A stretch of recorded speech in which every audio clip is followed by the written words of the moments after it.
صنمار ہے کلندر سے زدر بے من نمائی کہ دراز دور دیدم رہ و رسم پارسائی کہ دراز دور دیدم وہ کمال حسن حضور ہے کہ گمان نقص جہاں نہیں یہی پھول خار سے دور ہیں یہ وہ شمع ہے کہ دھواں نہیں وہ کمال حسن حضور ہے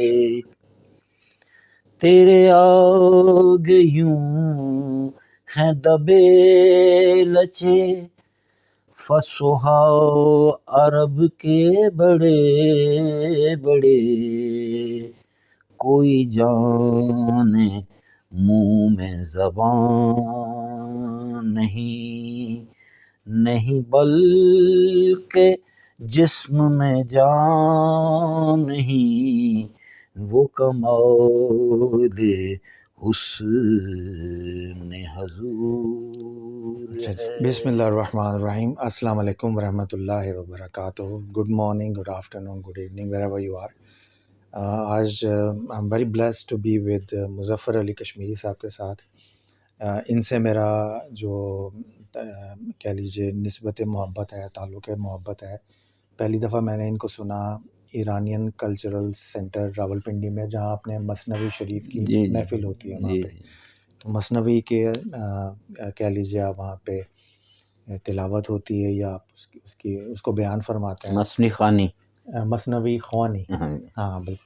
تو وہاں پہ ان سے پہلی دفعہ ملاقات ہوئی، پھر وہ ملاقات محبت میں بدل گئی۔ تو آج میں ان کے کہہ لیجیے دربار عالیہ، جہاں بندہ بیٹھا ہو وہ دربار ہی ہوتا ہے، ان کے گھر میں، ان کے کمرے میں بیٹھا ہوں۔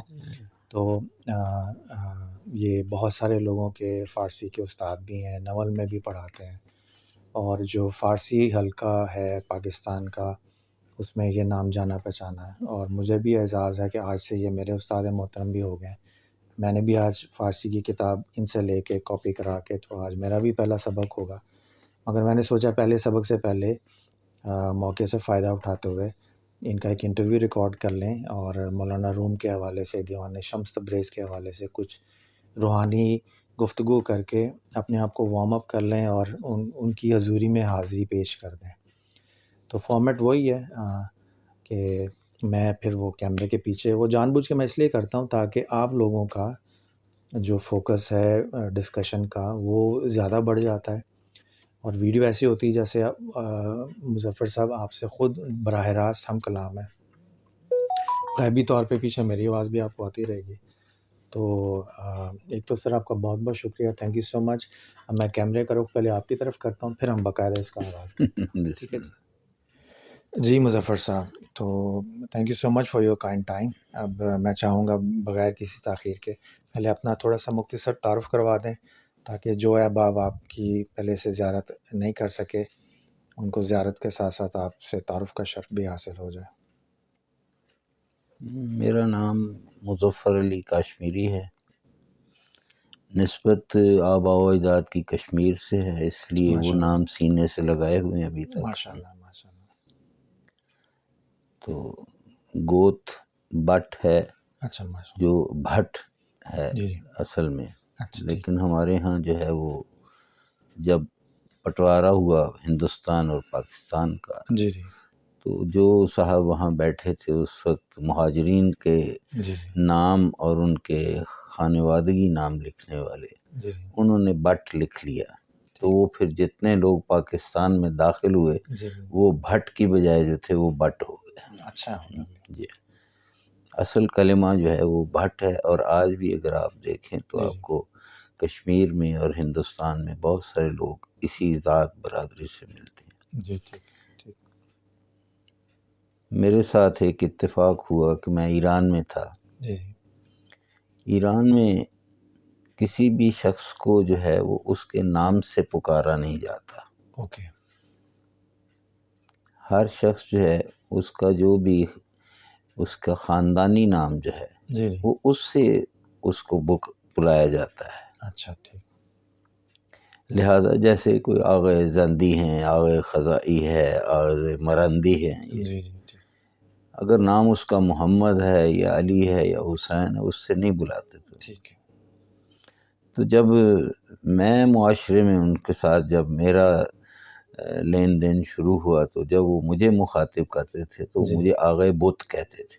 اچھا بت آگئے بت بت، اچھا تو میرے لیے بڑا ایک اچنبے کی بات تھی کہ یہ بت، میں تو جیتی جاگتی اللہ تعالیٰ کی تخلیق ہوں جی اور یہ مجھے آغا بت کہتے ہیں، جی ٹھیک ہے تو یہ بڑا کام خراب ہے۔ میں بت نہیں ہوں، ہاں جی میں ایک روح والا جو جسد ہے وہ چلتا جی پھرتا ہوں، بالکل تو یہ بت کہہ رہے ہیں۔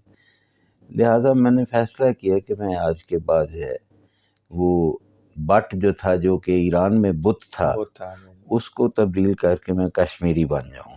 ٹھیک ٹھیک تو وہ پھر اس لیے کہ اس میں کوئی غلطی بھی نہیں تھی، ہمارے دادا جو تھے وہ کشمیر سے تھے سارا، جی تو اس کے بعد پھر میں نے کشمیری لکھنا شروع کر دیا، اور آج جو میری اولاد ہے وہ بھی اپنے نام کے ساتھ جو ہے وہ کشمیری ہی لکھتے ہیں۔ اچھا ماشاء اللہ ابھی آپ نے جو اپنا تعارف جو میرے ساتھ معرفی کی ذکر کیا آپ نے مثنوی کا، جی جی تو مثنوی در حقیقت اس سے مراد دو ہوتا ہے۔ اچھا سب سے پہلے یہ بتائیے آپ مثنوی سے پہلا تعارف کیسے ہوا اور یہ تعارف پھر محبت میں کیسے بدلا؟ ہم مثنوی کی طرف تو بعد میں آتے ہیں نا، ہے کیا؟ میں آپ کے تعارف پر ہی آنے لگا اچھا ہوں۔ اچھا ٹھیک ہے جی جی چلیے، تو مثنوی جو ہے وہ میں نے شاید ڈاکٹر صاحب آپ کو پہلے بھی ایک دفعہ عرض کیا تھا کہ ایک زمانے میں اسلام آباد میں رومی فورم ہوتا تھا، جی جی رومی فتح اللہ رومی خان جی جی تو وہ وہاں سے آغاز ہوا تھا۔ جی ٹھیک مثنوی جس کو مولانا جامی نے جو ہے وہ جب مطالعہ کیا تو انہوں نے جو ایک اس کی نچوڑ پیش کیا تو کہہ لیں گے کہ مثنوی مولوی معنوی ہست قرآن در زبان پہلوی، کہ یہ جو معنوی مولوی کی مثنوی ہے جی جی یہ در حقیقت جو ہے یہ پہلوی زبان کے اندر قرآن ہے۔ قرآن واہ اب پہلوی کوئی اور زبان نہیں ہے، پہلوی زبان بھی فارسی کا ہی دوسرا نام ہے۔ اوکے ٹھیک وہ اگر ہم فارسی کے ادوار کی مطالعہ کریں تو جو اس کا مڈل پرشین جسے ہم کہہ سکتے ہیں تو اسے پہلوی کہا جاتا تھا۔ ٹھیک ٹھیک تو اس نے فرمایا انہوں نے کہ بھی یہ تو پہلوی زبان میں قرآن ہے، اور وہ واقعی قرآن اس لحاظ سے ہے کہ اس کے اندر آپ کو جو ہے جا بجا ہر ایک بیت کے بعد جو ہے وہ آپ کو کوئی نہ کوئی قرآنی آیت کی طرف تلمیحاً مولانا نے بیان کیا، کسی جگہ انہوں نے حدیث کی طرف اشارہ کر دیا، کسی اور واقعے کی طرف ذکر کر دیا گیا، تو یہ اس طرح مثنوی خوانی کے جو آداب ہیں، جی جی آداب یہ ہے کہ جہاں کہیں بھی ایران میں، افغانستان میں، تاجکستان میں، ترکی میں جی جی جہاں مثنوی خوانی ہوتی ہے، خوانی سے مراد پڑھنا ہے، جی ٹھیک ہے لوگ باوضو بیٹھتے ہیں واہ احتراماً اس محفل میں۔ یہ تمام اس کی پاکیزگی کی ابتدائی شرط جو ہے وہ یہ ہے کہ لوگ جو ہے وہ باوضو بیٹھتے ہیں، ٹھیک ماشاء اللہ اور شکر ہے کہ ہم نے وہ اپنایا ہوا ہے. ماشاء ہم دوستوں سے کہتے رہتے ہیں لیکن یہ ہے کہ آگے یہ ان پر منحصر ہے. اللہ. جی جی مولانا کے ساتھ ساتھ ایک اور دوسرا جو شاعر ہمارے بر صغیر کے پیدائشی لیکن الاصل ترکی تھے، وہ جی چغتائی برادری سے، برلاس برادری سے تعلق تھا، وہ ابو المعانی جی عبد القادر بیدل. عبد القادر بیدل. اچھا. میں ایک معذرت یہ چاہتا ہوں کہ میرا تلفظ جو ہے وہ ہے جو کہ میں صبح شام جو ہے وہ پڑھتا اور پڑھاتا ہوں. جی تو اصل میں ہم تو بیدل کہتے ہیں. جی جی تو وہ بیدل جو ہے وہ در حقیقت بیدل ہے. بیدل. آج ٹھیک ہے. بیدل عاشق، اوکے لولی. جس کا دل اس کے پاس نہیں رہا، اچھا. بیدل. بیدل تو ایک طرح سے مجنو ہو گیا. ہاں جی جی بالکل. تو وہ بیدل خوانی، جی جی مثنوی خوانی، یہ دونوں محافل جو ہیں، جی جی جس طرح حضرت مولانا رومی جو ہیں، جی جی ان کا نام تو محمد ہے جی جی جو رکھا گیا، پھر لقب ایک جلال الدین بھی ہے، پھر انہیں خدا بندگار بھی کہا گیا، اچھا. انہیں مولانا بھی کہا گیا. پھر تقریباً 7ویں 8ویں صدی میں ان کے وصال کے کچھ 100 سال کے بعد جی ان کو مولوی کا بھی لقب دے دیا گیا. اچھا. مولانا مولوی میں کیا فرق ہے؟ پورے ایران میں مولانا نہیں لیکن مولوی جب کہیں تو اس سے مراد یہ ہے مولانا رومی. مولانا رومی. اوکے. یورپ میں مولانا رومی کے نام سے جانے جاتے ہیں. ٹھیک ہے. تو یہ ان کے جو القاب، یہ بلکہ آپ نے ایک شعر سنا ہوگا کہ مولوی ہرگز نشد مولا روم، تھا غلام شمس تبریزی نشد. تو یہ مولوی پہلے نہیں تھے، پہلے مولانا اور یہ دوسرے ناموں سے جانے پہچانے جاتے تھے. یہ پھر لیٹر آن جو ہے کسی نے جو ہے وہ یہ کر دیا سلسلہ، اور اس کا مطلب کہ یہ شعر ان کا نہیں ہے مولانا کا. اچھا. لوگ اکثر سمجھتے ہیں انہی کا شعر ہے. ہاں ہاں. تو یا یہ ہے کہ اگر یہ ان کا واقعی شعر ہے، اگر ہم اس سے منسوب کرتے ہیں تو یہ انہی کے شعر میں سے جو ہے یہ انتخاب کر کے ان کو یہ لقب دے دیا گیا مولوی. ٹھیک ہے.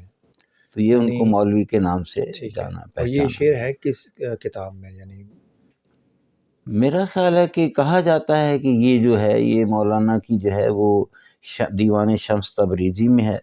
اب ہمارا جو ایک مسئلہ ہے وہ یہ ہے کہ جس زمانے میں یہ آج سے کوئی 850 سال پہلے کا ذکر ہے مولانا کا، تو اس زمانے میں پرنٹنگ پریس تو نہیں تھا. ہاتھ کی کتابوں سے تو جتنے بھی نسخ تھے تو وہ سب کے سب ہاتھ سے جو ہے لکھے جاتے تھے. ٹھیک ہے.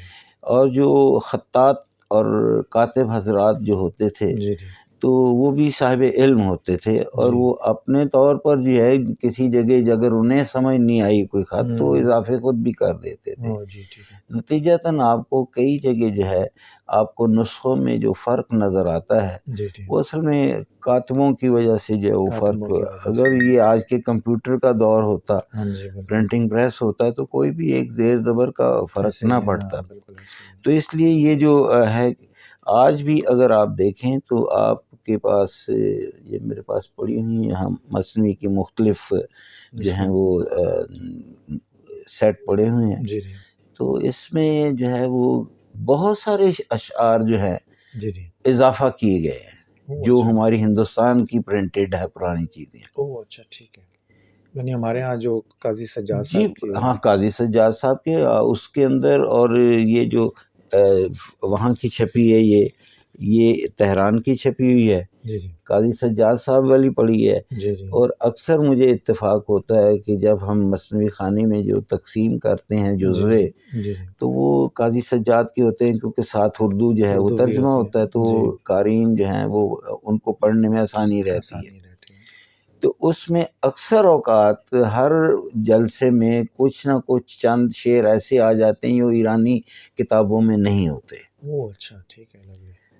تو وہ اب کیا انہوں نے خود شعر کہے ہیں؟ نہیں کہے. اگر نہیں کہے تو پھر جو ہے وہ کدھر گئے؟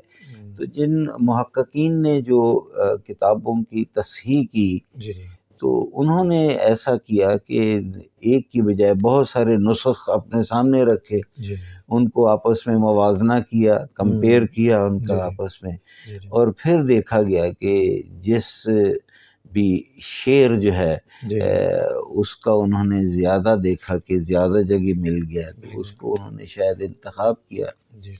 میں چلتا چلتا سب سے پہلے آپ کو شعر کے بارے میں بیان کرنا چاہتا ہوں کہ جب ہم گفتگو کرتے ہیں شعر تو ہماری مراد یہ ہوتی ہے کہ وہ الفاظ کا مجموعہ یا ایسا جملہ جو کہ مردف بھی ہے، مکفہ بھی ہے، اس کا وزن بھی ہے. تو اگر وہ دو ایسے جملے جو ہیں وہ اکٹھے کر لی جائیں تو وہ شعر ہوتا ہے. ہم اسے شعر کہتے ہیں. لیکن فارسی زبان میں ایران میں ایسا نہیں ہے. ایران میں جب وہ کہتے ہیں شعر تو اس سے مراد ہے شعری ایک صنف مکمل. اس سے کیا مراد ہے؟ اس سے مراد یہ ہے کہ شعر کی جو اصناف ہیں اس میں غزل ہے، قطع ہے، رباعی ہے، ترجیح بند ہے، ترکیب بند ہے، تو دو بیتی ہے، اس کے اندر قصیدہ ہے. یہ جتنے میں نے نام لیے یہ ان سب کو وہ شعر کہتے ہیں ایران میں. ہاں جی. ایک قصیدہ جو کہ فرض کریں کہ وہ جو ہے وہ 50 شعروں پر مشتمل ہے تو وہ اس کو شعر کہیں گے. اور وہ جو شعر ہے جس میں 2 مصرے ہوتے ہیں اسے بیت کہا جاتا ہے. اچھا ٹھیک ہے. اور یہ بیت کا لفظ جو ہے ہماری پوٹھوہاری زبان میں بھی باقاعدہ رائج ہے. ہم پوٹھوہاری میں بھی اس کو بیت ہی کہتے ہیں. ہمارے اسکول کالجز میں بیت بازی کا مقابلہ ہوتا ہے تو یہاں یہ بھی ہمارے عام جو ہے وہ معاشرے میں بیت کا لفظ. تو یہ در حقیقت شعر نہیں، یہ بیت ہے ان کی، یہ اسے بیت کہتے ہیں. تو ہم شعر جیسے کہتے ہیں وہ انہیں بیت کے نام سے پکارتے ہیں. یعنی مثنوی میں ایران میں جو مولانا کا شعر اس کو وہ بیت کہیں گے؟ نہیں. جو مولانا کی مثنوی ہے ہر مثنوی کا ایک جز ہے وہ شعر ہے. ٹھیک ہے. لیکن جو 2 مصرے ہیں بالکل، پہلی لائن اور دوسری لائن اس کو جو ہے ہم ایرانی جو ان کے اپنی ڈکشنریز یا ان کے جو معاشرے میں متداول ہے جو چیز رائج ہے اسے بیت کہیں گے وہ. اوکے ٹھیک ہے. عربی میں بھی یہ لفظ بیت ہی رائج ہے. ٹھیک ہے، بیت ہو گیا. تو مثنوی جو ہے اگر آپ ابھی جو مثنوی میں 26,600 بیت موجود ہیں. 26,600 بیت یعنی ہماری زبان میں 26,600 شعر جو ہے اس کے اندر موجود ہے. اور یہ 26,600 جو شعر ہیں یا اشعار ہیں ان کو انہوں نے 6 مختلف دفاتر میں تقسیم کیا ہوا ہے. دفاتر 6 جلد، دفاتر یعنی 6 جلد، اور وہ دفتر کے نام سے ہی پکارے جاتے ہیں، دفتر اول، دوم، سوم، چار. یہ دفتر کا جو 6 حصوں میں ڈیوائیڈ کیا اس کو دفتر کا نام دیا ہے. یہ بعد کے لوگوں نے اس کو کیا، یہ مولانا نہیں مولانا کے زمانے میں بھی یہ مطلب ایک جب انہوں نے یہ لکھنا شروع کیا تو پھر یہ ہے کہ ایک وقت ہے کہ چلو بھی یہ کام ہو گیا، پھر تھوڑا سا وقفہ آ گیا، پھر اس کے بعد شروع کیا. پھر اس کے بعد جو ان کا کاتب تھے دوست، ان کی بیوی کی وفات ہو گئی، پھر کافی دیر جو ہے معاملہ جو ہے وہ پھر رک گیا. ہاں جی، 1-2 سال. پھر تیسرے دفتر کے لیے درمیان میں کافی وقفہ آ گیا تو پھر تیسرے دفتر کا آغاز کیا.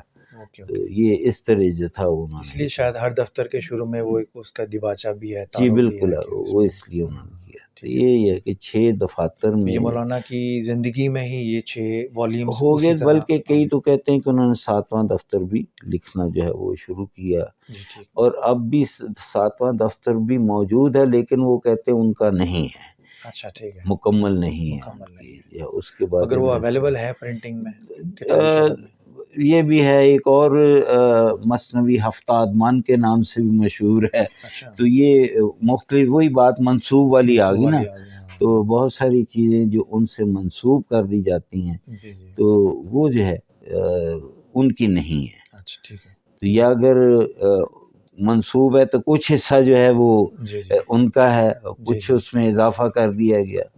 تو اس طرح کی چیزیں جو ہیں وہ مارکیٹ میں موجود ہیں. لیکن جو مستند جو چیز ہے وہ یہ 6 دفتر جو آپ کے پاس ہے، آپ کے سامنے وہ یہی ہیں. لیکن یہی 6 دفتر جو کہ ایک زمانے میں ہندوستان میں ان کی طباعت ہوئی، تو اس کے اندر بھابھی کشمیری چائے بھی لائے، میں سوچا آپ کے سامنے رکھ دو، میری تو سائڈ پہ ہے. تو بڑی مہربانی. آپ کے لیے مکئی کی روٹی بھی ہے. او ماشاءاللہ، بس آپ سننے والوں کو بھوک نہ لگ جائے، باقی خیر ہے. اچھا جی. تو یہ تھا کہ شعر جو ہے وہ بیت ہے، تو اس میں 26,600. میں یہ گفتگو اس انداز میں آپ سے سوال پوچھ رہا ہوں تاکہ سننے والے ایجوکیٹ بھی ہو جائیں، جو فارسی کے طالب علم بھی ہیں اور جو مثنوی کو سٹارٹ کرنا چاہ رہے ہیں پڑھنے کے پوائنٹ آف ویو سے. یہ بڑی ایک اچھی گفتگو ہے ماشاءاللہ، اس میں بہت کچھ سیکھنے کو ملے گا. اب یہ ایک اور ہے دیوان شمس. تو نام سے تو ایسے لگتا ہے جیسے شمس تبریز نے لکھا، آپ کے جو تھے مینٹر تھے آپ کے جو. تو دیوان شمس بھی مولانا کی تصنیف ہے اپنی؟ مولانا کی عقیدت جو اپنے دوست سے یا اپنے استاد سے یا جیسے مرشد کہہ سکتے ہیں جی، تو یہ ان کے نام سے ہے. یہ میرے پاس ایک جلد میں یہ موجود ہے. پورے ہیں اس کے اندر؟ جی، اس کے اندر جو ہے وہ پورے ہیں دیوان شمس. کتنے بیت ہیں؟ تو یہ مولانا نے خود ان کی اپنے اس میں شمس تبریزی کا کوئی کمال نہیں ہے. اچھا ٹھیک ہے. یہ صرف انہوں نے اس کو ہم ایک لفظ ہے معنون کرنا، یعنی کسی کے نام سے عنوان کر دینا. تو یہ انہوں نے اپنے مرشد کے نام پر جو ہے اس کو جو تھا وہ انتصاب ان کے نام کر دیا گیا. تو مگر یہ بھی بیان ہے مولانا روم، اس کے 3 مختلف نام ہیں. اچھا ٹھیک، لولی. دیوان شمس تبریزی ایسے کہا جاتا ہے. اچھا ٹھیک ہے. اسے کلیات شمس تبریزی بھی کہا جاتا ہے. اسے دیوان کبیر بھی کہا جاتا ہے. اچھا. اکثر کتابوں میں پڑھتا تھا نا، میں سمجھتا تھا مختلف کتابیں ہیں. نہیں. اچھا. تو یہ 3 مختلف ناموں سے اس کو پکارا جاتا ہے. تو زیادہ کیا مشہور ہے؟ جی دیوان شمس تبریزی جو ہے وہ زیادہ مشہور ہے. ٹھیک ہے. دنیا میں 3 اشخاص گزرے ہیں. جی. تو ایک نکلسن، جی. ایک استاد بدیع الزمان فروز انفر ایران سے. جی ٹھیک ہے. ترکی میں ایک ڈاکٹر مولوی شناس جو گزرے ہیں وہ ڈاکٹر عبدالباقی گلپی نارلی ہیں. اچھا ٹھیک ہے. اور یہ تینوں حیات ہیں؟ نہیں، اب تینوں نہیں ہیں. اچھا. مطلب جو ڈاکٹر بدیع الزمان فروز انفر جو ہے ان کا یہ دیوان جو ہے کلیات شمس تبریزی یا دیوان شمس تبریزی، یہ انہی نے مصحح کیا اس کو. اچھا، یہ جو ترکی کے نہیں، ایران کے. ٹھیک ہے. تو جو آپ کو کتب میں لکھا ملتا ہے وہ یہ ہے کہ اگر یہ 3 شخصیات نہ ہوتی. جی ٹھیک ہے. 2 ایرانی اور 1 ترکی؟ نہیں، 1 ایرانی، 1 ترکی اور 1 یورپی. یورپی کا نام کیا؟ نکلسن. ٹھیک ہے نکلسن. ٹھیک. جی. اور اگر خاص طور پر ایران کے ڈاکٹر بدیع الزمان فروز انفر جو ہے وہ اگر نہ ہوتے تو ایرانیوں کو بھی مولانا کے بارے میں شاید پتہ ہی نہ ہوتا کہ مولانا کون ہے. اچھا. آپ کا مزار مبارک ایران میں ہے؟ نہیں، مولانا کا مزار نہیں ان کا جنہوں نے یہ ایران میں، یہ ایران میں. آپ یہ دیکھیں، یہ میرے یہ بائیں طرف جو ہے یہ آپ کو جو ہے یہ 10 جلدوں میں یہ دیوان شمس تبریزی ہی ہے. کلیات شمس تبریزی ہے. تو یہ کلیات شمس تبریزی جو ہے یہ اسی ڈاکٹر بدیع الزمان فروز انفر جو ہے یہ انہوں نے اس کی تصحیح کی. تو آپ اس کے جو حواشی ہیں اس کے اندر آپ دیکھیں گے، وہ کہیں گے کہ یہ شعر فلاں نسخے میں تو اس لفظ کو یہ بیان کیا گیا، فلاں میں یہ بیان کیا، یہ کیا، لیکن میری دانش کے مطابق جو ہے یہ ٹھیک ہے جو انہوں نے اس کے اندر باقاعدہ بیت میں شامل کر دیا ہوا ہے۔ تو یہ جو ہے اگر یہ نہ ہوتے تو کہتے ہیں کہ شاید مولانا کو نہ جانتے۔ تو یہ اس پہ یوں کہہ لیجئے دیوان شمس تبریز پہ ان 3 احباب نے جو کام کیا ہے، تو فاؤنڈیشن کس نے رکھی ہے اس دیوان شمس تبریز کے اوپر کام کر کے یا ڈسکور کر کے اس کو؟ اس کے بارے میں تو ہم اگر تینوں کے زمانے دیکھ لیں تو وہ پتہ چل جائے گا کہ یہ ہے، لیکن یہ ہے کہ چونکہ مختلف نے اپنے اپنے ملکوں میں کام کیا ہے، ہاں جی، تو اس لیے کہ وہ کہتے ہیں کہ اگر ڈاکٹر فروزاں فر نہ ہوتا، اس کے نام کے ساتھ استاد لکھتے ہیں، وہ ڈاکٹر نہیں لکھتے، تو ایرانیوں کو بھی نہ پتہ ہوتا۔ ایران کی جو ادبیات جو ہے اس کے بارے میں جب وہ گفتگو کرتے ہیں تو وہ کہتے ہیں کہ اگر ہم ایران کی ادبیات جو ہے اس کو ایک محل کہہ دیں تو اس کے جو 4 پائے ہیں، کیونکہ جو عمارت ہے وہ 4 جگہ ستونوں پر کھڑی ہوتی ہے، تو ان 4 ستونوں میں جو جب ہم ان کو شمار کرتے ہیں تو پہلا نام جو ہے ان کا حکیم ابوالقاسم فردوسی کا ہے، ٹھیک ہے، جو ان کے مورخ شاعر ہیں۔ انہوں نے ایران کو اپنے شعروں میں جو ہے وہ تاریخ کو ساری کو لے آئے ہیں۔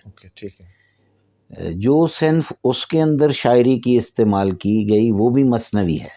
اچھا، ٹھیک ہے، کیونکہ مثنوی جو ہے وہ ایک تنہا ایسی صنف ہے کہ اس کے اندر آپ ہزاروں شعر لکھتے جائیں، کیونکہ اس کا ہر ایک جو بیت ہے، جو شعر ہے، وہ جو ہے وہ ہم وزن بھی ہیں اور وہ ہم ردیف بھی ہوتے ہیں، تو آپ چلتے جائیں جتنے مرضی کرتے جائیں۔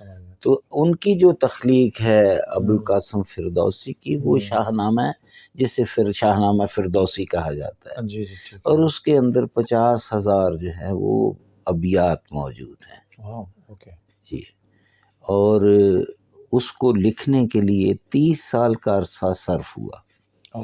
یہ 5ویں صدی ہجری کا ذکر ہے اور سلطان محمود غزنوی کے زمانے میں۔ وہ شاہنامہ جو ہے اس کو فردوسی سے پہلے ایک اور شاعر دقیقی تھا، 10 سال اس نے اس پر کام کیا ہوا تھا، تو وہ اپنے ایک غلام یا ملازم کے ہاتھوں قتل ہو گیا، جس کے بعد پھر حکیم فردوسی جو تھے، ابوالقاسم فردوسی، اس نے وہ بیڑا اٹھایا اور ان کا جی میں اس کو مکمل کرتا ہوں، تو پھر انہوں نے بسم اللہ کی اور 30 سال اس کو لگ گئے۔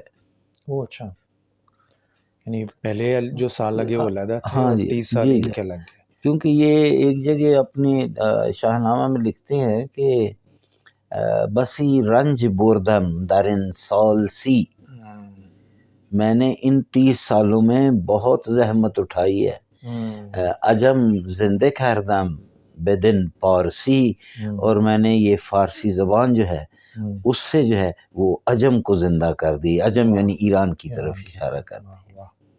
دوسرا ایک اور شاعر جو ہے وہ ہے عمر خیام، ایک پلر فردوسی ہو گیا اور ایک عمر خیام ہو گیا۔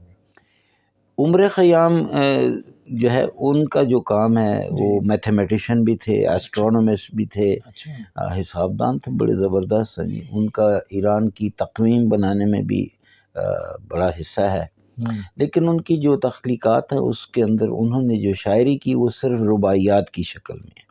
ٹھیک ہے، ایرانی محققین کے مطابق انہوں نے جو رباعیات لکھی ان کی تعداد 200 سے کم ہے، لیکن میرے پاس آج بھی کچھ نسخ ایسے موجود ہیں جن کے اندر 700 رباعیات بھی موجود ہیں، اور ہندوستان کی چھپی ہوئی ہیں، نول کشور وغیرہ کی جو اس زمانے کی، تو یہ ساری منسوب ہو گئی۔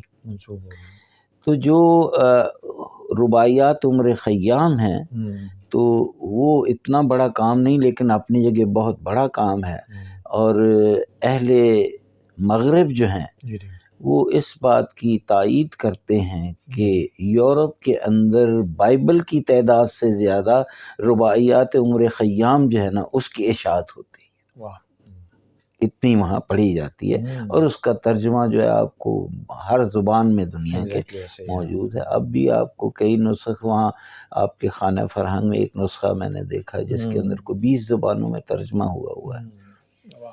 تو یہ تو ایک اور ان کے شاعر تھے۔ پھر حافظ ہیں، سعدی ہیں اور مولانا ہیں۔ تو اگر آپ عمر خیام کا ذکر ایک طرف بھی کر دیں تو پھر فردوسی، سعدی، حافظ اور مولانا جو ہیں، یہ چار جو ہے نا یہ ستون ہیں جن کے اوپر ایرانی ادبیات کی عمارت کھڑی ہے۔ تو اگر آپ کسی بھی ستون کو علیحدہ کر دیں آپ کو جو وہ نامکمل یا وہ محل جو ہے نا وہ گرتا نظر آئے گا۔ تو اس لیے مولانا جو اپنی جگہ بہت اہمیت ہے ان کی جو ہے ایران کے اندر، اگرچہ یہ آج تک یہی مسئلہ رہا ہے کہ جس وقت ادعا کی جاتی ہے، افغان والے کہہ رہے ہیں کہ مولانا تو بلخ میں ان کی ولادت ہوئی تھی۔ بھائی یہ تو بلخ تو افغانستان کا حصہ ہے۔ تو جو ترکی ہیں وہ کہتے ہیں کہ نہیں جی وہ تو ہمارے ہیں، وہ ہمارے ہاں مدفون ہے۔ یہ تو ایران والا کہتا ہے نہیں وہ تو پیدائشی طور پر ہم، اور یہ ان کا کلیم اس طرح سے اچھا بھی ٹھیک بھی ہے کہ جس زمانے جب مولانا کی ولادت ہوئی اس وقت یہ تمام علاقے زیر پرچم ایران تھے، یہ ایرانیم فلیگ تھا یہاں ساتھ پوری جگہ۔ اور اگر آپ تاریخ پڑھیں تو یہ تمام مرکزی ایشیا سے لے کر افریقہ تک جو تھی یہ سلطنت جو تھی ایرانی، پہلے دو ہی تو سلطنتیں تھی دنیا تھی، ایک سلطنت روم تھی اور ایک سلطنت ایران تھی۔ تو بلکہ اگر آپ دیکھیں تو ان کے جو ہخامنشی خاندان کے ابتدائی بادشاہوں میں داریوش کبیر جو ہے تو اس نے نہر سویز بھی بنائی، البتہ وہ یہ سویز نہیں ہے، ہاں وہ سویز جو تھی وہ بھی یہ بحر کلزم کو یا ریڈ سی کو ٹچ کرتی تھی، لیکن وہیں جو ہے وہ جنوبی حصے میں افریقہ کی وہاں یہ چھوٹی سی نہر تھی جو اس نے بنائی۔ اس کو تواریخ میں ترع سویز کہا جاتا ہے، تے رے عین ہے ترع، جی نہر کا نام نہیں ہے ترع سویز۔ تو یہ ایرانی سلطنت تو آپ کو وہاں تک ملتی تھی، لیکن یہ ہے کہ اب دیکھا جائے تو اب ترکی نے موجودہ جو کام کیا ہے، مولانا کا جو 800 سالہ جشن تھا، اور اس کو پوری دنیا کے اندر جو ہے ایک چیز بین الاقوامی ان کو اہمیت دینے کے لیے ترکی نے بہت کام کیا۔ انہوں نے باقاعدہ جو ہے وہ یونیسیف میں اس کو رجسٹر کیا، ان کا یہ ہر سال دنیا میں ان کو جو ہے وہ منانا چاہیے ان کا جشن۔ اور جیسے آپ اگر ہم ان کی ولادت دیکھیں جو کہ تقریباً 604 ہجری میں ہوئی تھی، 7ویں صدی، تو اسلامی لحاظ سے وہ ربیع الاول کا مہینہ تھا۔ تو جب ان کی وفات ہوتی ہے تو دسمبر کا مہینہ آ جاتا ہے۔ تو یہ ہے کہ دنیا میں اب وہ دو تواریخ جو ہیں وہ باقاعدہ اب طے ہو گئی ہیں کہ یہ ان کی تاریخ ولادت ہے اور یہ ان کی تاریخ وفات ہے۔ تاریخ ولادت ان کی ربیع الاول میں ہے، جی ربیع الاول۔ مولانا کی ولادت 7 ربیع الاول کو سن 600 ہجری قمری میں وہاں بلخ میں ہوئی تھی۔ اکثر کتب میں تو یہ بلخ لکھا ہوا ہے، لیکن بعد ازاں تحقیق جو ہوئی تو مسٹر فرینکلن فرینچ ایک مستشرق تھے، تو انہوں نے تحقیق کی کہ جس وقت مولانا کی ولادت ہوئی تو بلخ سے تقریباً 40 کلومیٹر دور ایک اور شہر ہے جس کا نام وخش ہے۔ اچھا ٹھیک ہے۔ تو وہ کہتے ہیں اس وقت مولانا کے والد جو تھے بہاولد یہ وہاں آباد تھے، تو ان کی ولادت وہاں سے ہوئی تھی۔ ان کو بلخی کی بجائے جو ہے وہ وخشی کہنا چاہیے۔ بخشی یا بخشی؟ نہیں وخشی، بخشی، اچھا، واو خے اور شین، یہ وخشی۔ بہرحال نام کسی سے بھی موسوم کیا جائے، ایسی شخصیت آفاقی ہوتی ہیں، ہر ایک جی ہیں ان کے دل میں یہ بستی ہیں. بلکہ ہمارے ہاں ایک علامہ اقبال پر جو تھی وہ انٹرنیشنل کانفرنس یہاں ہو رہی تھی علامہ اقبال اوپن یونیورسٹی میں، تو میں بھی اس میں شامل تھا. تو ایران سے ایک محقق جو تھے، اقبال شناس جو آئے ہوئے تھے، تو کیونکہ اقبال کا اور مولانا کا تعلق جو ہے وہ بہت زیادہ ہے. علامہ اقبال جا بجا مولانا روم کو اپنا مرشد معنوی کہتے ہیں. وہ کہتے ہیں کہ یہ میرے مرشد تھے، میں ان کا مرید ہوں. خود کو مرید ہندی انہوں نے کتابوں میں اکثر لکھا ہے علامہ اقبال. تو اب مولانا کے لقب پر ہی بات ہو رہی ہے اسی پر. تو اس میں جو اہل ایران تھا تو اس نے اچانک کہہ دیا کہ مولانا روم پارسی تھے. فارسی تھے؟ پارسی تھے. اوکے. فارسی اور پارسی ایک ہی بات ہے. اوکے. ہاں جی، کیونکہ ہمارے یہاں پارسی تو ایک مسلک بھی میں یہی بتانا. تو جب اس نے کہا کہ مولانا پارسی تھے تو چونکہ راؤنڈ ٹیبل تھی بہت بڑی، ایک طرف میں تھا، دوسری طرف سامنے ہمارے ایک بہت محترم استاد ہیں، استاد غلام معین الدین نظامی، اورینٹل کالج لاہور کے استاد ہیں. انہوں نے بھی ہاتھ کھڑا کر دیا، میں نے بھی ہاتھ کھڑا کر دیا جی. تو جو چیئر کر رہے تھے تو وہ جناب غلام علی حداد عادل ان کا نام ہے، وہ بھی ایران سے آئے ہوئے تھے. تو انہوں نے دیکھ لیا، کہنے لگے کہ یہ کشمیری کا ہاتھ پہلے اٹھا تھا، چلو ہم ان کی بات سن لیتے ہیں. تو جب میں نے ان سے یہ گزارش کی کہ آپ جو پارسی کہہ رہے ہیں تو ہمارے یہاں طلبہ بھی بہت سارے بیٹھے ہوئے ہیں، تو جب پارسی کہا جائے گا تو پھر مولانا جو کہ راسخ العقیدہ مسلمان تھا، ایک شخص جو تھا، تو وہ تو پھر مسلمانیت سے اس کو خارج کر دیا جائے گا کہ وہ کیسے. کہ ہمارے یہاں پارسی جو ہے وہ آتش پرست یا مجوسی کو یا زردشتی حضرات کو ہم پارسی کہتے ہیں. تو وہ پھر جو چیئر کر رہے تھے حداد عادل، وہ کہنے لگے کہ نہیں کوئی بات نہیں، نہ ہم ان کی بات کرتے ہیں نہ ان کی بات کرتے ہیں. تو مولانا رومی سب کے روم تھے، ایسی کوئی بات نہیں. تو یہ باقی یہ ہے کہ یعنی آپ مختلف مناطق میں ان لقب کو جو ہے اگر پکارتے ہیں، اب یہاں ہم پارسی کہیں تو وہ بالکل ہی ایک نیا اثر پڑتا تھا کہ شاید مولانا روم جو ہے وہ مسلمان نہیں تھے. لیکن ایسا نہیں، وہ بہت ہی ایک شریعت پر چلنے والے مسلمان تھے. لیکن صوفی کی نظر میں کئی دفعہ شریعت وغیرہ سارا کچھ جو ہے وہ ایک طرف ہو جاتی ہے، ان کے ہاں طریقت آ جاتی ہے. مولانا خود ایک جگہ لکھتے ہیں، وہ کہتے ہیں کہ بخدا خبر نہ دورم کہ نماز می گزارم. جب میں نماز پڑھ رہا ہوتا ہوں مجھے پتہ ہی نہیں ہوتا کہ میں نماز پڑھ رہا ہوں. کہ تمام شد رکوئی کہ امام شد فلانی. مجھے یہ پتہ ہی نہیں ہوتا کہ رکوع کب ہوا ہے اور میرا امام کون ہے. یعنی اتنا ایک وہ تو بتا رہے ہیں کہ میں اتنا غرق ہو جاتا ہوں اس میں، جو کہ حدیث مبارکہ ہے. اور بلکہ یہ ہے کہ کتب میں لکھا ہے کہ جس وقت نماز کا وقت ہوتا تھا تو مولانا کا چہرہ سرخ ہو جاتا تھا اور ان کا منہ خم خود بخود قبلہ رخ کی طرف جو ہے وہ مڑ جاتے تھے.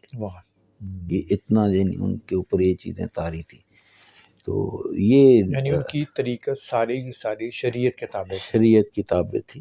اور قرآن میں سمجھتا ہوں کہ جو حافظ قرآن تھے انہوں نے، جو آپ حافظ کا مطالعہ کریں تو اس نے اتنا قرآن کو اپنے اشعار میں بیان نہیں کیا جتنا انہوں نے بیان کیا.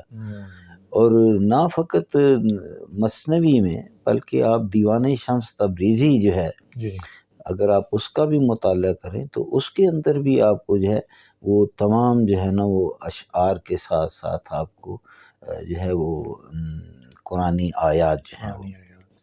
ایک چیز جو میں نے اپنی سمجھ کے مطابق سمجھی ہے، میں چاہ رہا ہوں آپ کے سامنے اپنی سمجھ رکھوں تاکہ آپ اس پہ تبصرہ فرمائیں، کہ عام طور پہ جو قرآن پاک کی تفسیر ہوتی ہے وہ مذہب اسلام کو، دین اسلام کو سمجھنے میں مدد دیتی ہے، مگر مولانا کی جو تفسیر قرآن ہے مثنوی میں، وہ زندگی کو فوکس کیا ہوا ہے کہ زندگی کے نشیب و فراز اور زندگی میں زندگی ڈھونڈنے کے لیے قرآن پاک کی آیات کے وہ معنی اور مفہوم بیان کرتے ہیں جس سے زندگی کو سمجھنا اور آسان، یعنی اسلام کی جو پریکٹیکل ایسپیکٹ ہے وہ ایک بالکل منفرد انداز ہے، حکایات کے ذریعے، قصوں کے ذریعے جو نتیجہ اخذ کرتے ہیں نا، اس نتیجے کو قرآن پاک کی آیت سے لنک کر دیتے ہیں، تو ایک ایسا معنی اور مفہوم قرآن پاک کی آیت کا جنم لیتا ہے جو میں سمجھتا ہوں حیران اور پریشان کر دیتا ہے خوشی کے اس کے انداز میں، جس کو ہم تفسیری عارفانہ تفسیر بھی کہہ لیجئے یا جیسے بھی آپ، میرا یہ تھوڑا سا مجھے یہ یعنی ایسا محسوس ہوا۔ مولانا جب یہ ابھی جیسے آپ نے ابھی حکایات کا ذکر کیا جی تو مولانا رومی جو ہیں وہ کہتے ہیں کہ خوشتر ان باشد کے سر دلبران گفتے آید در حدیث دیگران۔ حدیث سے مراد حکایت ہوتی ہے، جی عربی زبان کا لفظ ہے۔ حدیث نئی چیز کو بھی کہا جاتا ہے، حدیث جو ہے وہ گفتگو کو بھی کہا جاتا ہے، ماڈرن چیز کے لیے لفظ عربی میں حدیث استعمال ہوتا ہے، لیکن جس وقت ہم اس کی شرعی اصطلاحات کی طرف دیکھتے ہیں تو ہر وہ ایک کلمات جو رسول خدا صلی اللہ علیہ وآلہ وسلم کی زبان سے تعلیمات کی طور پر جو ادا ہوئے وہ بھی حدیث ہے۔ جی بالکل صحیح۔ تو مولانا کے جو اشعار ہیں اس کے اندر جو ہے انہوں نے مختلف جگہ پر مختلف جو تلمیحات جو ہیں اس کے طور پر، کسی جگہ انہوں نے دیکھا کہ کوئی ایک لفظ ہی خالی آ گیا تو جب آپ اس کو دیکھتے ہیں تو یہ تو قرآن کے فلاں سورہ کی فلاں آیت کے اندر ہے، تو آپ کے سامنے وہ پورا پھر سلسلہ آ جاتا ہے۔ تو جب حکایات بیان کر رہے ہوتے ہیں تو بیان کرتے کرتے جب وہ ایک جملے میں مثلا اگر وہ حضرت یوسف علیہ السلام کا ذکر کرنا چاہتے ہیں تو وہ ایک لفظی جو ہے وہ اس آیت کا لے آئیں تو پھر باقی آپ کو سارا مفہوم جو ہے آپ اس کے ساتھ جو ہے وہ جوڑ لیتے ہیں۔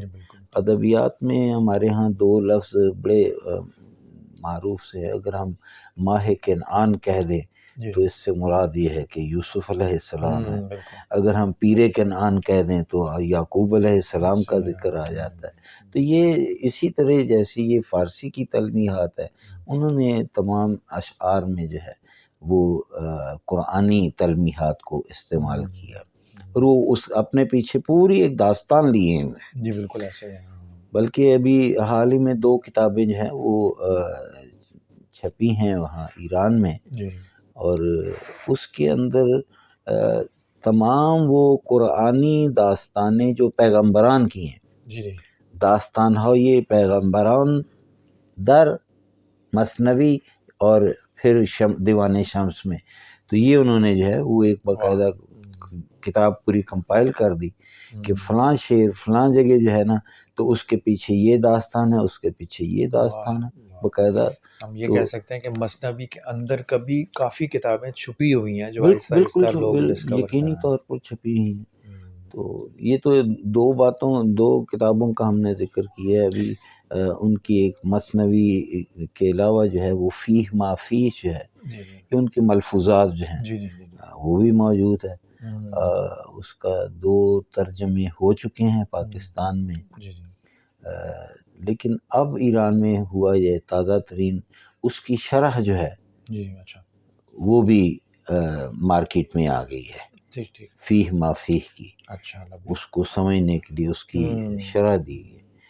اور مجھے ایک اور کتاب میری ذہن سے گزری تھی، اردو میں پی ایچ ڈی کا مقالہ ہے کہ وہ تمام احادیثیں جو مثنوی میں بیان ہوئی ہیں وہ ساری انہوں نے تخریج کے ساتھ جمع کر دی ہیں۔ ڈاکٹر عبداللطیف ہیں غالباً یا کوئی نام ہے، ڈاکٹر عبداللطیف صاحب نے جو ہے وہ احادیث مثنوی کے نام سے جو ہے وہ ان کا پی ایچ ڈی کا تھیسس تھا، تو بہرحال میرے خود 2 تھیسس اس موضوع پر ہیں. اچھا ماشاء اللہ. تو ان میں سے ایک کتاب بھی چھپ چکی ہے قرآن رومی اور اقبال کے نام سے. واہ اچھا ماشاء اللہ. تو اس کے اندر جو ہے وہ مثنوی مولانا کی جو ہے اس کے اندر جتنی بھی قرآنی آیات ہر شعر میں دی گئی ہیں جی جی ان کی تخریج کی گئی. اور پھر اس کے ساتھ مولانا کے معنوی جو شاگرد تھے حضرت علامہ اقبال، میں نے ان کا کلیات اقبال اردو جو تھا جی جی وہ لیا. ٹھیک ہے. تو دونوں میں سے قرآنی آیات کی تخریج کی گئی. اس تخریج کے بعد پھر دونوں کی جو آیات تھیں ان میں سے مشترک آیات کو نکالا کہ مولانا نے اس آیت کو اپنے شعر میں کس طرح بیان کی ہے، علامہ نے کس طرح بیان کی ہے. تو یہ میرا ایم فل کا تھیسس تھا. لیکن بعد ازاں جب پی ایچ ڈی میں پہنچا تو جو میرا پی ایچ ڈی کا تھیسس تھا وہ یہ تھا کہ دیوان شمس تبریزی میں کون سے ایسے اشعار ہیں جس کے اندر قرآنی آیت موجود ہے یا اس کی طرف اشارہ ہے، اور علامہ اقبال کا کلیات اقبال فارسی جو ہے اس کے اندر کون سے ایسے اشعار ہیں جن کے اندر جو ہے قرآنی آیات کا ذکر ہے. تو اب وہ بھی انشاءاللہ عنقریب جو ہے وہ منظر عام پر آ جائے گا. یہ جلد پڑی ہوئی ہے میرے پاس اس کی. میں دیکھ رہا ہوں ماشاءاللہ جی بہت ضخیم ہے. تو اس کا جو ہے مولانا نے یا علامہ نے جو بھی کام کیا ہے تو ظاہر ہے کہ جب کوئی شعر کہا جاتا ہے کوئی تو پھر یہ جو ہے یہ آورد نہیں ہوتی بلکہ آمد ہوتی ہے. کوئی پتہ نہیں کس وقت جو ہے وہ ذہن میں ایک چیز جو ہے وہ آئی الہامی طور پر اور وہ شعر بن گئی. تو اگر آپ دیکھیں کہ قرآن کی پہلی سورہ فاتحہ جو ہے تو ایسا نہیں ہے کہ قرآن کی سورہ فاتحہ جو ہے وہ مولانا نے اپنی مثنوی کے پہلے صفحے پر اس کو جو ہے وہ استعمال کر لیا اپنے شعر میں. نہیں ممکن ہے یہ 5ویں دفتر میں جا کر کہیں استعمال ہوئی ہے سورہ فاتحہ کی طرف اشارہ کر دیا. تو میرے کام میں جو تھا وہ ایک یہ تھا کہ یہ تمام قرآنی آیات جو دونوں نابغہ روزگار جو تھے ان کے آثار میں جو ہے وہ سکیٹرڈ ہیں، منتشر ہیں. تو میں نے قرآنی آیات کو ترتیب تلاوت دی. اچھا ماشاءاللہ. اور پھر صورت کے اعتبار سے پہلی ترتیب ہے، پھر دوسری ہر صورت میں جو آیات ہیں ان کو بھی جو ہے اسی نمبر شمار سے. تو اب یہ جو تھیسس دونوں ہیں اس کے اندر جو ہے پورے قرآن کی ہر ایک قرآن کی جو ہے وہ ایک صورت کا پہلے تعارف ہے. اس صورت کے جتنے بھی اشعار جہاں کہیں بھی مولانا نے استعمال کیے، جہاں علامہ نے استعمال کیے، ان کو یکجا کر دیا مشترکہ آیات. تو یہ اپنی جگہ بالکل اسی طرح کام ہے. لیکن جو ڈاکٹر عبداللطیف صاحب کا تھیسس ہے اس میں انہوں نے تمام احادیث کو یکجا کیا. انہوں نے قرآنی آیات کو نہیں چھیڑا، فوکس صرف حدیث پر، انہوں نے صرف حدیث پر کیا کام. ایک اور شخص بھی عبد المقیت کے نام سے کراچی میں گزرے ہیں، فوت ہو چکے ہیں. تو ان کی ایک کتاب جو تھی وہ چھپی اقبال اور حدیث کے نام سے. اچھا ماشاءاللہ. تو خاصی ضخیم کتاب ہے، وہ میرے پاس پڑی ہوئی ہے. لیکن جس وقت وہ میں نے پڑھی تو اس کے اندر فارسی کی 20 اغلاط تھیں. تو وہ میں نے اس کے سارا اس کو تصحیح کیا. اس کے بعد میں نے کہا کہ میں اس کو سارا کام جو کیا ہے تو بہتر ہے میں اس کے پبلشر کو اس کو بھیج دوں.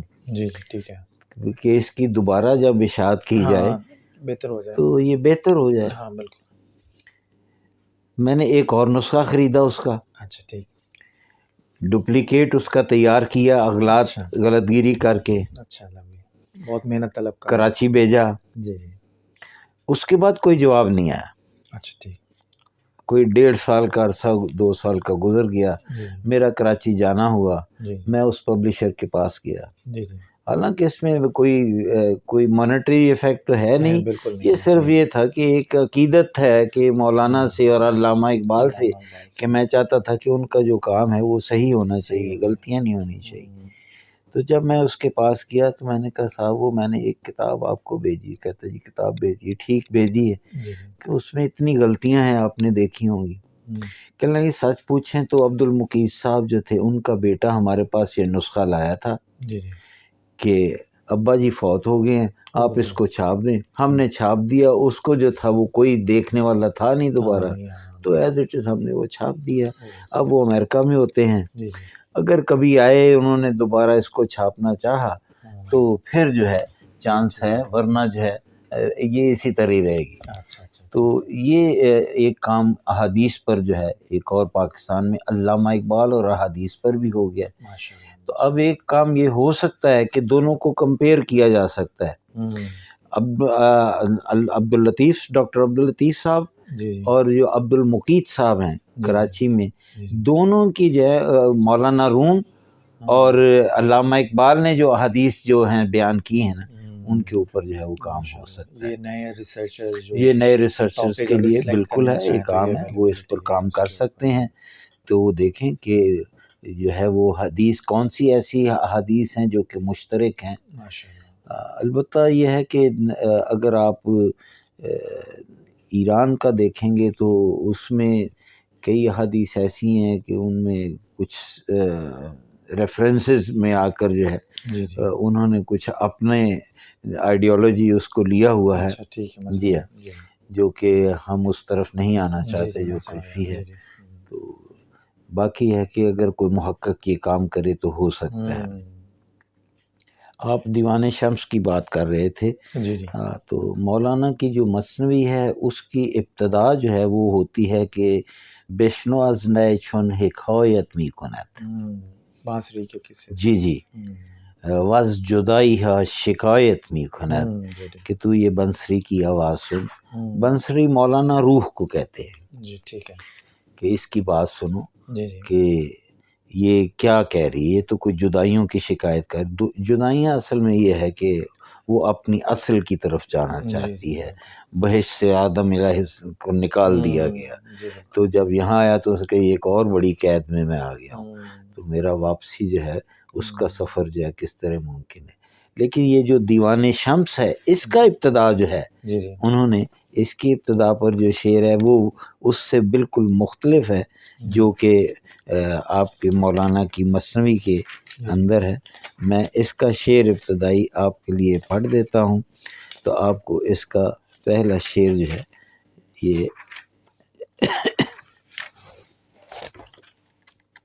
پہلی غزل جس سے ابتدا ہوتی ہے وہ ہے کہ اے رستخیز ناگہاں وی رحمت بی منتہا، اور اے آتشی افروختے در بیشے اندیشہ۔ یہ ان کی پہلی غزل سے اس کا ابتدا ہوتی ہے۔ اس کا ترجمہ ہی بتا دیں تاکہ جو اردو جن تھوڑا سا وہ بھی محظوظ ہو جائے۔ اے رستخیز ناگہاں، رستخیز قیامت کو کہا جاتا ہے۔ اچھا ٹھیک۔ اے ناگہانی قیامت، وہ جو ہے وہ اللہ تعالیٰ کی ذات جو ہے وہ تو رحمت بی منتہا ہے، تو رحمت ہے، رحیم ہے، کریم ہے۔ اے آتشی افروختے در بیشے اندیشہ، بیشے جو ہے وہ کچھار کو کہا جاتا ہے، یا جنگل کی ایسے گھنے جنگل کو جس کے اندر شیر بھی چھپ جاتا ہے۔ تو یہ بیشے اندیشہ انسانی خیالات کا جو کچھار ہے نا اس کی طرف اشارہ کرتے کہ آتشی افروختے در بیشے اندیشہ، کہ تم نے خیالات کا جو بیشہ ہے، جو اس کا دل ہے، اس کے اندر بھی تو نے ایک آگ جو ہے نا وہ روشن کی ہوئی ہے۔ وہ آگ جو ہے سوز و گداز کی ہے، جو کہ ہر صوفی کے دل کے اندر جو ہے وہ لگی ہوتی ہے۔ تو یہ اس سے انہوں نے اپنی پہلی جو ہے غزل اس کے ابتدا کی ہے۔ اس کے اندر جو تفصیل ہے دو ایک جملے میں، وہ یہ ہے کہ کلیات شمس تبریزی میں 42,000 ابیات ہیں، شعر ہیں، یہ مثنوی سے زیادہ ہے؟ جی جی مسلم سے زیادہ 26,600 سم تھنگ ہے. اس کے اندر 42,000 جو ہیں وہ ابیات ہیں، اور پھر جو ہے کہ اس کے اندر کچھ عربی کے بھی ہیں اشعار، مولانا نے عربی میں بھی کہے. اس میں 3,502 غزل اور قصیدے اور مقطعات ہیں. پھر یہ ہے کہ اس کے اندر ترجیعات جو ہیں ان کی تعداد جو ہے وہ 1995 ہے. رباعیات بھی ہیں اس میں. ترجیعات کا میں نے ابھی تھوڑی دیر پہلے ذکر کیا تھا. یہ بھی ایک صنف ہے کہ شاعر جو ہے وہ غزل کے کچھ اشعار لکھتا ہے، 10-15 لکھے، تو اس کے بعد ایک شعر اسی وزن پر جو ہے وہ لے آتا ہے. پھر دوبارہ پھر آگے غزل ایک نئی آ گئی، نئے اشعار آ گئے، تو پھر اسی جو شعر جو پہلے اکیلا آیا تھا پھر اس کو لے آیا جاتا ہے. تو اس کو صنفی اعتبار سے ہم ترجیح بند کہا جاتے ہیں، یعنی ایک ہی شعر کو دوبارہ وہاں جو ہے وہ ترجیح کی گئی، تکرار کیا گیا.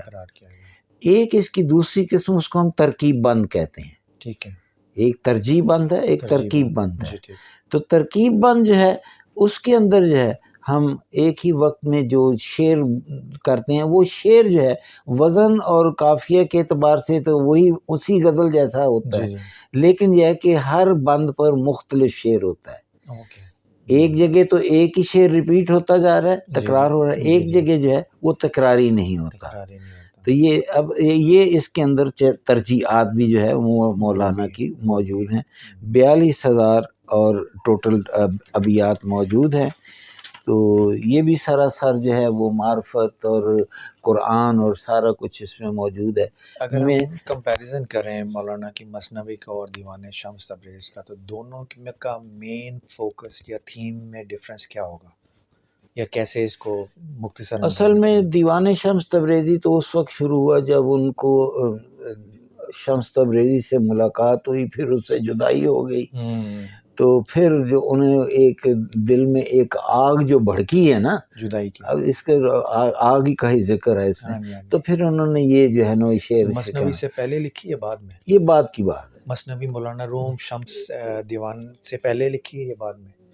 نہیں، یہ پہلے آغاز ہے. یہ دیوان شمس آخر پر ہے، آخر پہ یہ آخر پر ہے. یہ تب لکھے جب آپ کا رابطہ لیکن یہ ہے شمس سے تھا. کہ جب ہم اس کی تاریخ گلپی نارلی نے اس کی پوری تفصیل دی ہوئی ہے. پہلا دفتر کب ہوا، دوسرا یہ، تیسرا، سارا کچھ اس نے تفصیل دی ہوئی ہے. تو پھر درمیان میں وقفے جو ہیں وہ بھی آئے، وہ بھی اس کے بارے میں بتایا گیا. لیکن یہ ہے کہ اگر آپ دیکھیں تو یہ سراسر عشق ہے. جی ہاں، آگ. اور یہ جو مثنوی ہے اس کے اس نے حکایات میں جو ہے نا، عام حکایات میں جو اپنے محبوب کا ذکر کر دیا ہوا ہے. یہ یوں ہم کہہ سکتے ہیں کہ مثنوی جو ہے عام آدمی کی اپروچ کے لیے لکھ دی ہے، جی، تاکہ آپ اپنی زندگی کو تھوڑا سا. میں نے اپنے اس تھیسس میں ایک جگہ ذکر بھی کیا کہ مولانا روم نے دیوان شمس تبریزی میں ایک غزل ہے، غزل نمبر 1948. جی ٹھیک ہے. وہاں کمال کر دیا ہے مولانا روم نے. واہ، وہ اگر آپ پڑھ لیں تو ہمارے یہ 1948 نمبر غزل. میں ساتھ ساتھ آپ کی مکئی کی روٹی بھی کھا رہا ہوں.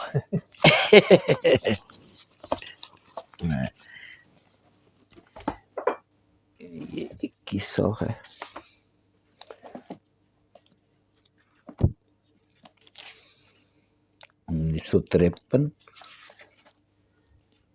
یہ 48.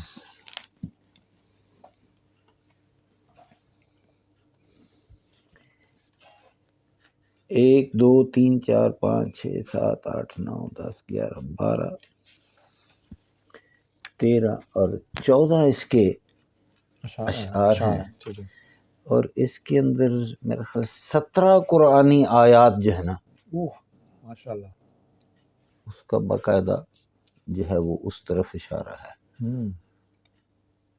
پوری تفصیل میں نے ترجمے کے ساتھ جو ہے اس تھیسس میں موجود ہے کہ ایسا میں نے کسی جگہ یہ کوئی بھی اشعار ایسے نہیں دیکھے کہ جس کے ہر شعر جو ہے اس کے اندر جو ہے ایک یا دو قرآنی آیات باقاعدہ جو ہے اس کا. تو میں آپ کو تبرکن اس کے ابتدائی پڑھ دیتا ہوں، جیسے کہ بانگ اوید ہر زمانی زن روا کے آبگون آیت انا بنیناہا و انا موسعون. اب انا بنیناہا ایک اور آیت ہے اور انا موسعون جو ہے وہ ایک اور دوسری قرآن کی آیت ہے. پھر اسی طرح کہ شنودن بانگ را یا کی شنودن بانگ را بی گوش ظاہر دم بدم تائبون العابدون الحامدون السائحون. یہ تمام 4 آیت آ جاتی ہیں. یہ اسی طرح آپ جب دیکھتے ہیں تو پوری غزل جو ہے وہ تمام قرآنی آیات سے بھرپور ہے. تو اسی خود ایک کرامت ہے یہ قرآنی آیات کو یہ بالکل یہ نزول ہے جو کہ نزول ان پر ہوتا رہا. تو اس پر یہ ان کی قرآن سے آشنائی کی طرف دیکھیں یا ان کا کیا ملکہ تھا کہ کس طریقے سے وہ تمام ہر ایک شعر کے اندر جو ہے وہ قرآنی آیات آ رہی ہیں. اور اس سے یہ بھی پیغام ہم اخذ کر سکتے ہیں کہ قرآن سے جڑے بغیر مثنوی کا وجود نہیں ہوتا. نہیں، دیوان شمس کا بھی نہیں ہے. وہی مراد یہ ہے کہ مولانا کا سارا کلام سارا کلام جو ہے مثنوی ہو. حتیٰ ان کے جو ملفوظات ہیں فیہ ما فیہ جو ہے تو اس کے اندر بھی جو ہے وہ تمام جو ہے وہ قرآنی آیات ان کے درس کے اندر موجود ہیں. تو میں نے اس کی جو ہے وہ بھی تخریج کی ہوئی ہے کہ فیہ ما فیہ کے اندر ٹوٹل کتنی قرآنی آیات ہیں، یہ بھی اس میں تھیسس میں موجود ہے. اب وہ بڑھاپا جو ہے اس میں حافظہ اتنا کام نہیں کرتا کئی دفعہ، مگر یہ جوان رکھتی ہے مثلا ذہنی طور پہ اور انرجی وائز. یہ جب بندہ تھوڑا سا، میں بھی حالانکہ تھوڑا بہت اردو میں پڑھ لیتا ہوں جو بھی اللہ نے توفیق دی ہے، تو ایک دم سے انرجی آ جاتی ہے بندے کے اندر. جی ہاں. تو بس اللہ تعالیٰ سب کو توفیق دے اس کو پڑھنے کی. لیکن میں یہ سمجھتا ہوں کہ آدمی کا ایمان تازہ ہو جاتا ہے. تو مثنوی میں تو مولانا نے جو ہے نا وہ مختلف حکایات کہانیاں دی ہوئی ہیں. تو کہانیوں میں ہی جو ہے وہ بندے کو جو ہے وہ بہت سارا قرآنی درس بھی دے دیتے ہیں، ساتھ ساتھ وہ اور بھی. اب میرے خیال کو گزشتہ کوئی 3 مہینے سے ہم جو ہے وہ ایک چھوٹا سا قصہ شروع کیا ہوا ہے مثنوی کا، وہ ابھی تک ختم نہیں ہو رہا یہاں مثنوی خوانی میں ہے. تو جب یہ ختم ہوگا تب کی بات ہے. تو میں سوچ رہا تھا کہ اس دفعہ ختم ہو گیا، لیکن دیکھا جب ابھی میں تیاری کر رہا تھا اگلی مثنوی کی 19 تاریخ کے لیے، تو دیکھا کہ نہیں وہ ابھی باقی ہے، ابھی ختم نہیں ہوا. تو اس لیے پھر جو نئے حضرات ہمارے پاس آتے ہیں پھر ہمیں تھوڑا سا اس کا بیک گراؤنڈ یا وہ بیان کرنا پڑتا ہے کہ بھی یہ آپ جو سن رہے ہیں یہ اصل میں یہ قصہ چل رہا ہے. تو یہ اچھا، ایک آخری سوال، آپ کا بہت قیمتی وقت لیا. ایک قطع کہہ لیجیے وہ حضرت ابوالخیر کی طرف منسوب ہے، مگر میرے خیال میں وہ مولانا رومی کی مثنوی یا دیوان میں ہے کہ تم جو کچھ بھی کیا، جو بھی گناہ کیا ہے، جیسے کیسے بھی ہو تم آ جاؤ ہمارے پاس، آ جا جیسے بھی ہیں تم جیسے بھی ہو. تو وہ جو ایک کہہ لیجیے اس کو وہ اشعار ہیں، وہ میں جاننا چاہ رہا تھا وہ کہاں سے ہیں، مثنوی سے یا دیوان سے؟ نہیں، وہ اصل میں باقاعدہ غزل ہے دیوان شمس تبریزی میں. تو وہ مولانا جو ہے وہ حاجیوں کو خطاب کرتے ہیں. اچھا، ٹھیک، ماشاءاللہ. کہ بھئی تم یہ بیابان میں گئے ہوئے جا کر پھر رہے ہو، وہاں کیا کر رہے ہو؟ ادھر واپس آؤ، وہاں کچھ نہیں ہے. آپ جس محبوب کو ڈھونڈ رہے ہو وہ تو تمہاری شاہ رگ سے زیادہ نزدیک بیٹھا ہوا ہے. قرآنی آیت کی طرف اشارہ ہے کہ اللہ تعالیٰ جو ہے وہ آپ کی شاہ رگ سے زیادہ نزدیک ہے، اور تم اسے ڈھونڈنے کے لیے مکہ جا رہے ہو. ادھر آ جاؤ. بھی آئید ہے جی، معشوق تو اینجاز اور آپ جا کر جو ہے وہ بادیا پیما ہوئے ہیں، آپ جا کر جو ہے وہ جنگلوں میں، اس زمانے میں تو جنگل ہی تھا نا جی. یہ تو آج کی بات ہے کہ آپ دیکھتے ہیں تو وہاں اسکائی اسکریپر جو ہے نا آپ کو نظر آ رہی ہیں. تو وہ اس کا جو اردو میں مجھے یاد رہ گیا کہ تو نے اگر 100 گنا بھی کیا ہے تو کوئی بات نہیں، آ جا میرے پاس آ جا. وہ کو اور وہ جو آپ ابو الخیر کی بات کر رہے ہیں نا، تو ابو الخیر جو ہے ان کا کمال جو ہے وہ رباعیات میں ہے.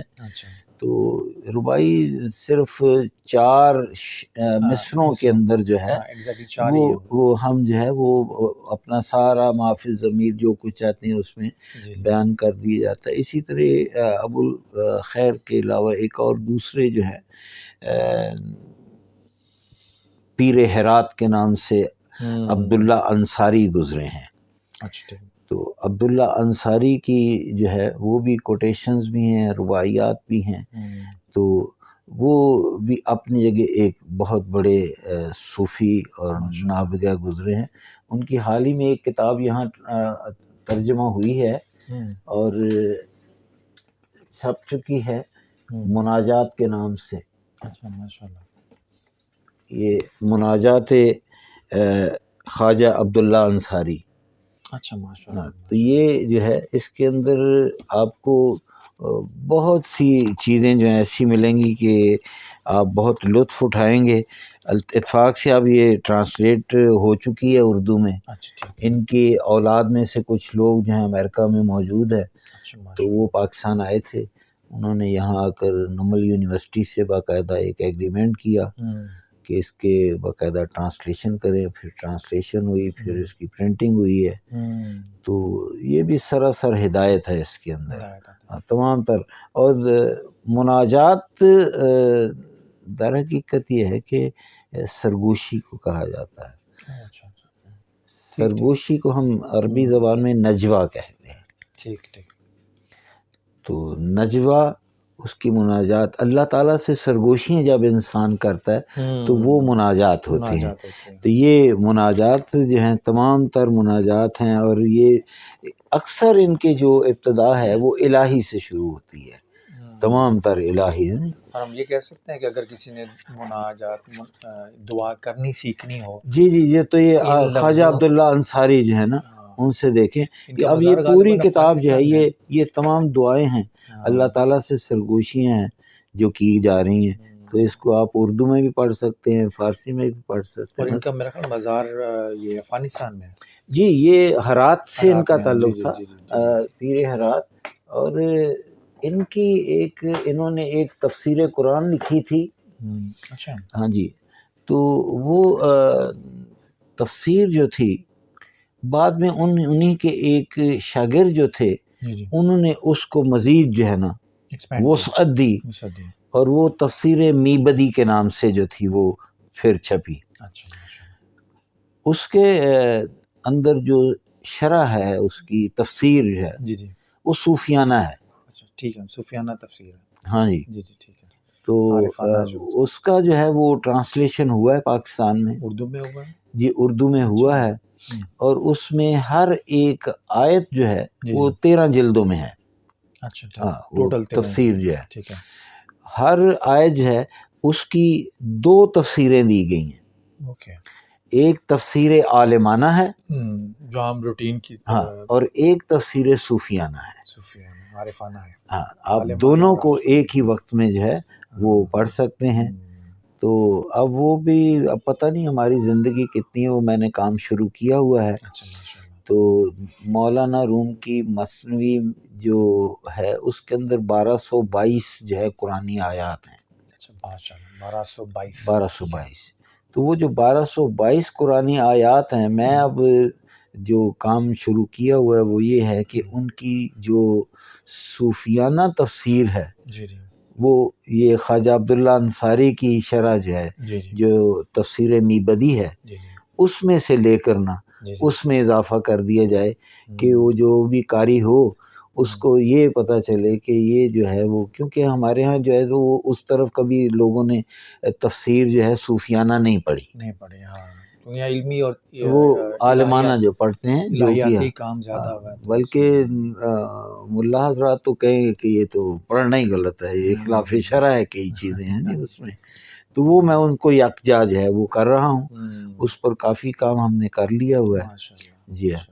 تو اب دیکھتے ہیں اللہ تعالیٰ باقی کا مکمل کرنے کی ہمت دیتا ہے، تندرستی دے۔ ایک آخری سوال اس کے بعد ہم گفتگو ختم کریں گے جی۔ اور یہ میں تو اتفاق سے نام لے بیٹھا، میں نے جب شروع میں آپ کا تعارف کیا میں نے کہا جی عابد علی کشمیری صاحب کے تو پھر آپ نے مجھے جب بتائی تفصیل تو میں حیران رہ گیا، تو میں چاہ رہا ہوں تاکہ لوگوں کو پتہ چلے کہ اللہ پاک اپنا کام جس سے لینا چاہے، یعنی اللہ کا نظام بڑا عجیب ہے، کوئی سمجھ نہیں آتی۔ تو عابد علی کشمیری صاحب سے کے حوالے سے جو فلم اور ٹی وی کے آرٹسٹ ہیں ہمارے، ان سے آپ نے اپنا تھوڑا سا رشتہ بیان کیا، تو میں چاہ رہا ہوں وہ بھی تھوڑا سا بیان کریں۔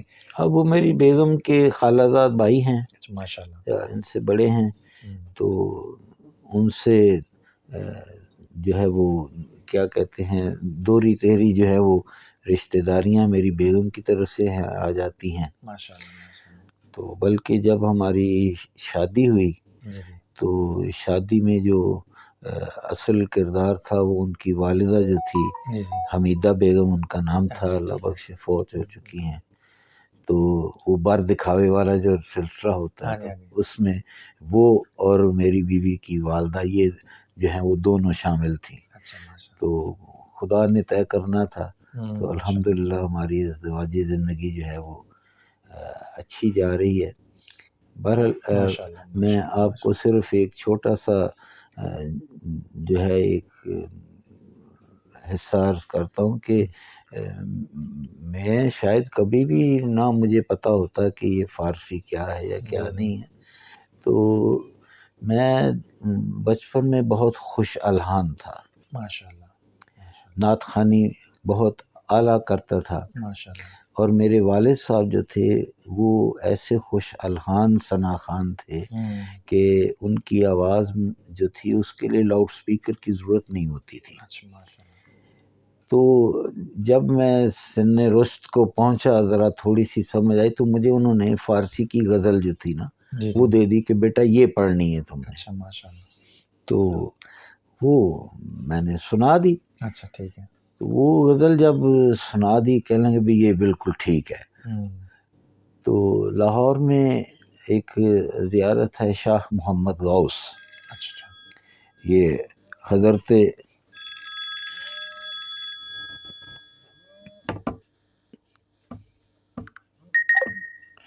تو یہ غوث پاک کی اولاد میں سے ہیں، تو وہاں ہر مہینے ایک جو ہے وہ محفل ہوتی تھی، اور اس محفل میں فارسی غزلیات جو تھی نا وہ زیادہ تر پڑھی جاتی تھی، تو والد صاحب نے کہا اب تم نے وہاں جا کر یہ پڑھنی ہے، تو میں نے جا کر وہاں پڑھی، بڑی داد ملی، یہ ترنم کے ساتھ آپ نے پڑھی؟ جی لیکن کوئی 50 سال کے بعد پتہ چلا کہ میں تو اس میں غلط شعر بھی پڑھتا تھا اور مجھے داد ملتی تھی، اس کا مطلب سننے والے بھی ویسے ہی تھے جی، تو اس میں سے ایک شعر میں پڑھ کے آپ کو اختتام کروں، کہنے والا تھا کہ اگر آپ وہی غزل دوبارہ اگر ممکن ہو، زیادہ لمبی نہیں ہے، نہیں وہ بڑی اچھی غزل میں پڑھ دیتا ہوں، آپ پوری پڑھیں تاکہ یہ وہ غزل پڑھ دیتا ہوں، اس پر اختتام ہو جائے گا ترنم کے ساتھ پیسے۔ وہ غزل ہے عراقی کی، ٹھیک ہے، فخر الدین عراقی شاعر تھا، بلکہ اکثر آپ کے ہاں تو قوالوں نے یہ بہت گائی ہے یہ غزل جو ہے۔ عراقی عراق سے تھے؟ نہیں، ان کا تخلص تھا، کسے تخلص تھا، عراقی تھے یہاں کے؟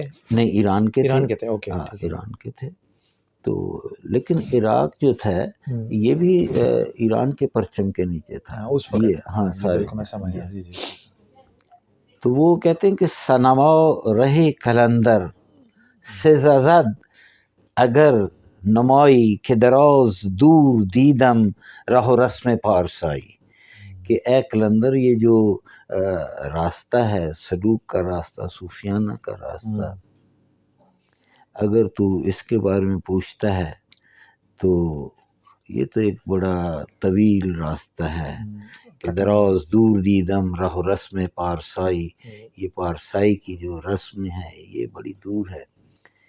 تو اس کے بعد وہ کہتے ہیں کہ ترنم میں شروع کریں سر، بسم اللہ. ترنم اب میرا وہ گلا اب نہیں کرتا. نہیں اب وہ ابھی جس طرح کا ہے نا ویسے ہی صحیح، ہم سمجھ جائیں گے. آپ پرانی یادیں تازہ کرتے ہیں، آپ کے بچوں کے لیے بھی ہے نا.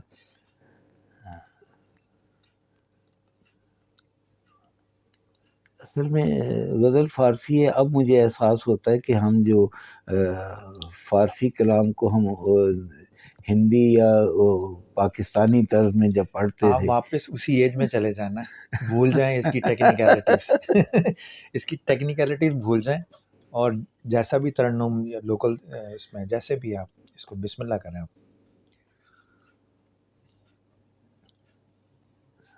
صنم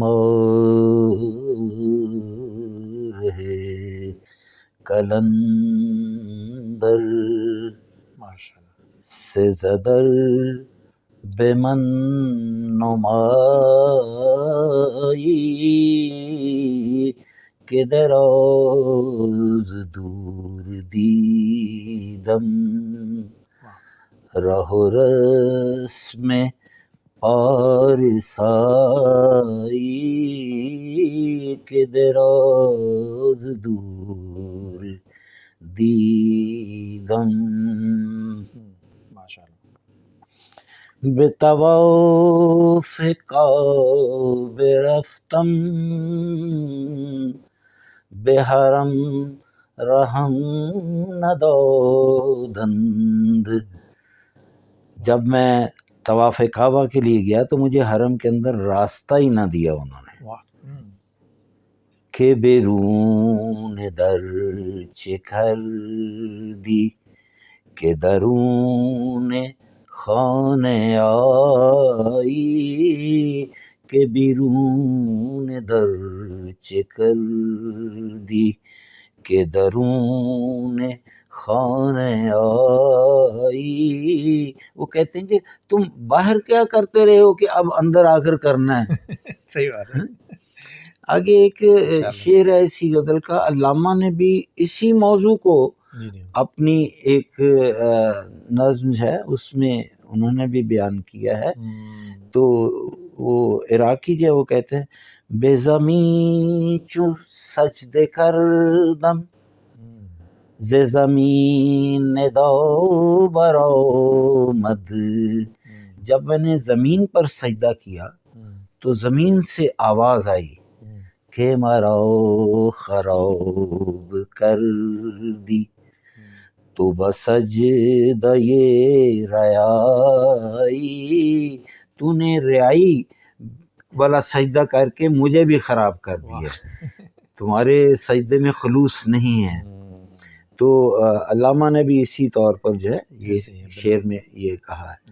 اس کے بعد پھر وہ کہتے ہیں ایک شعر ہے کہ بے کمار خان رفتم ہمیں پاک باز دیدم. جب میں کمار خانے میں گیا تو مجھے سارے لوگ جو تھے وہ وہاں جو تھے وہ نیک اور شریف نظر آئے. اب یہاں یہ جو پاک باز ہے اور یہ وہ شعر ہے جو میں اپنے بچپن میں ان محافل میں پڑھتا تھا اور میں غلط پڑھتا تھا اور مجھے داد بھی ملتی تھی. اب میں اس کی تفصیل آپ کو بتاتا ہوں ابھی. بے کمار خان رفتم ہمیں پاک باز دیدم چون به سومئی رسیدم ہمیں یافتم دغائی چون به سومئی رسیدم. اب جو مجھے پڑھنے کے لیے شعر دیا گیا تھا اس میں لکھا ہوا تھا چون به سوی میں رسیدم ہمیں یافتم دغائی، کہ جب میں کمار خانے میں گیا تو مجھے سارے نیک لوگوں سے واسطہ پڑا، جس میں شراب کی طرف گیا تو وہ تو مجھے سارا دھوکہ ہی نظر آیا. لیکن وہ سوئے میں کی بجائے اصل لفظ سومئی ہے، سومئی خانقاہ کو بولتے ہیں. تو تو کہتے جب میں گیا کمار خانے گیا تو وہاں مجھے پاک باز، اب پاک باز کا لفظ فارسی زبان میں اس زمانے میں ہمیں یہی پتا تھا کہ پاک باز سے مراد یہ ہے کہ نیک متقی شخص، لیکن اس کے معنی اور ہیں۔ پاک باز سے مراد ہے وہ جو اپنا سب کچھ ہار چکا ہے، جس کے پاس کچھ بھی نہیں بچا۔ اب بھی اگر بزرگ نصیحت کرتے تھے کہ اگر تم نے جوا کھیلنا ہے نا تو ان لوگوں کے پاس جو جاؤ جو بوڑھے آدمی ہیں، جو سب کچھ ہار چکے ہیں زندگی میں، تو وہ جو سب کچھ ہار گیا ہوتا ہے اس کو پاک باز کہا جاتا ہے۔ باز کے معنی ہارنے کے ہیں فارسی زبان میں۔ تو دوسرا جو ہے جو چوبے سوئے میں رسیدم، وہ سو میں ہی تھا۔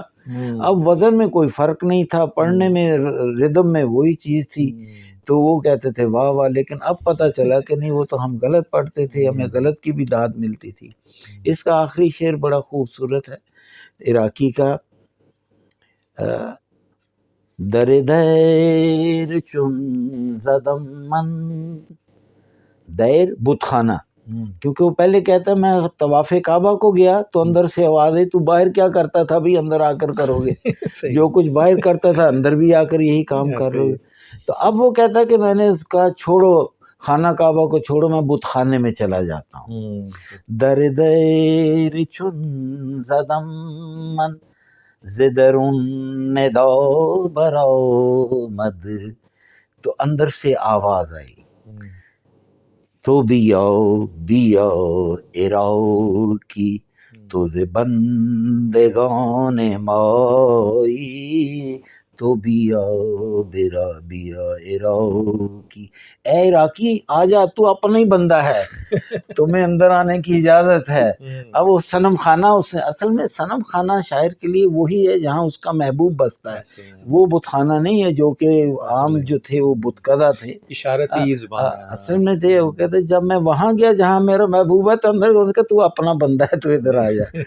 تو یہ بس اس طرح جب میں نے یہ ابتدا میں جب میٹرک میں تھا تو یہ فارسی کی طرف رجحان ہوا، تو یہ نہیں پتا تھا کہ ایک وقت آئے گا کہ ہم باقاعدہ ایک مثنوی خوان بن جائیں گے، اور فارسی میں فارسی کا ایک ادنا سا مربی بھی ہو جاؤں گا۔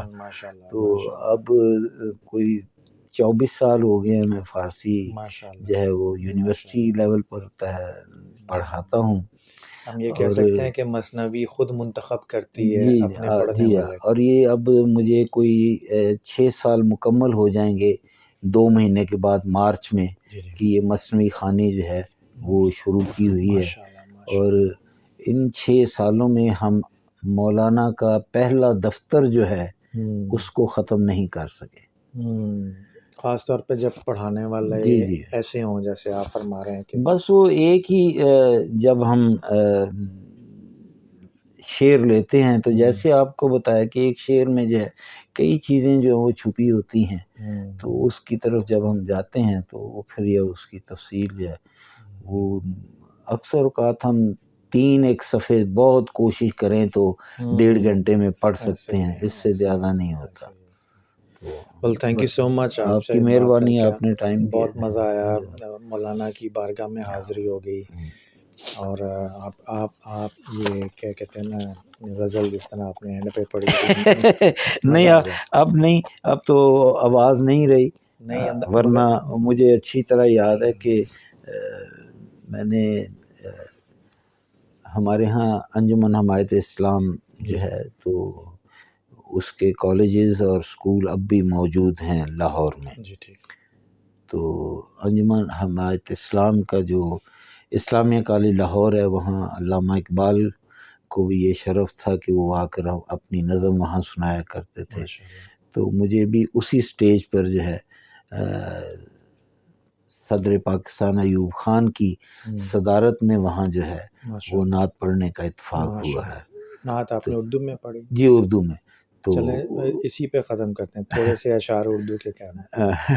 وہ نعت بڑی خوبصورت نعت تھی جناب، بس اس نعت کے ساتھ رضا خان بریلوی، اس سے پہلے کہ آپ بیان فرمائے، میں بس اپنے ناظرین سے کہوں گا کہ نعت کے ساتھ ہی ہم ختم کر دیں گے، اور میں نہیں چاہوں گا کہ نعت کے بعد پھر میں کچھ بولوں، یا کیونکہ میں چاہ رہا ہوں وہ کیف اور سرور نعت کا ہے، اسی کو دل میں رکھ کے ہی اس پروگرام کا اختتام کر دیں گے.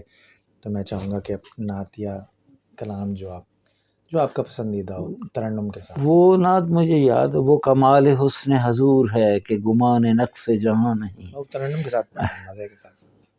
وہ کمال حسن حضور ہے کہ گمان نقص جہاں نہیں، یہی پھول خار سے دور ہیں.